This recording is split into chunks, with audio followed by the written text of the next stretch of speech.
Brian has been with this facility for 30 years. When he first started here, he was deemed to be unemployable. He would never have a job in the community. He would be center-based for the rest of his life. Despite being deemed unemployable, Brian was passionate about working in the community. After 30 years of performing work in a facility, he began working with Amber, an employment specialist from Phase Industries, who received coaching and consultation from the Minnesota Transformation Initiative. Brian spent about 6 months exploring jobs and identifying his strengths and interests before being hired. It took a while to find a job. And then when I found one, it was good. It's recycling the batteries that come into the waste center. He works 2 days a week, 2 hours a day, from 1 in the afternoon until 3 in the afternoon. As we were doing the discovery process, Brian showed interest in large engines. My thought went to garbage trucks, and we were able to schedule a tour of East Central Solid Waste Center. Brian and Amber came out, and Brian had expressed a lot of interest in the environment, and it's not often that I see people that are excited about environmental controls for a landfill. Then Amber followed up with me afterwards and said, hey, this may be something that Brian would want to pursue. And I thought, well, anybody who's this involved in it and this interested, we should really look at it. Brian didn't come with a whole lot of experience, but I thought, let's find out what invigorates Brian, what would be an add to our organization. Actually, the first couple times Brian was out, we tried a few different activities to kind of see what's the fit here. We have a battery recycling program, and it was just one of them offshoot programs that we don't really have a person for. You get all these batteries, and they're different size batteries, and then you sort them. And I sorted them in this 5-gallon bucket, which had sand.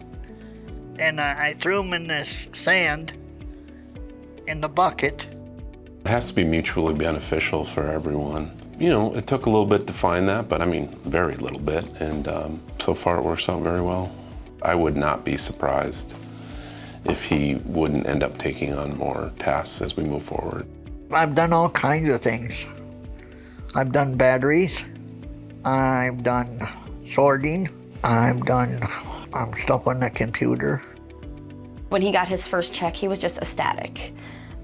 He's getting paid a pretty good rate compared to what he would get paid at a center-based facility, and he looked at it and he goes, yep, I'm going shopping. Those were the first words out of his mouth. It's made a huge difference in his life.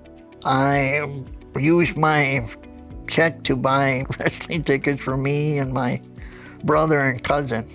It was over in St. Cloud at a bar, so it was fun. And I'm gonna try and get down to a Vikings game too.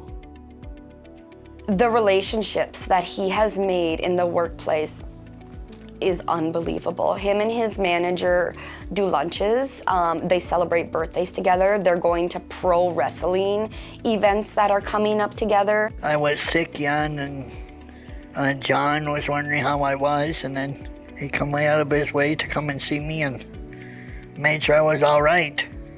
He is living, he is thriving, he has a sense of worth. He's doing what he wants to do, and you can tell the difference. He's happier. Brian has taught me that anyone is employable. If you get a good team behind them, we have the technology now to support that. The possibilities are endless for people now that want to work. You can see the difference in Brian. His self-esteem, the way he talks about stuff, wanting to get out in the community, meeting with people, he's just opened up. It's just nice to be able to do something instead of sit around and be bored and not do anything, Working is making me earn more money and meet more people.